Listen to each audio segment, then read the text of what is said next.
Video aksi para pemuda datang ke acara pernikahan teman viral di media sosial.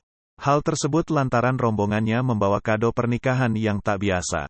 Para pemuda ini memberi kado untuk kedua mempelai berupa anak bebek, sayur, perabotan rumah hingga pohon pisang. Aksi mereka itu awalnya terungkap pada video akun TikTok @ngestisubekti23, hingga artikel ini terbit. Video TikTok itu ditonton sebanyak 1,5 juta kali.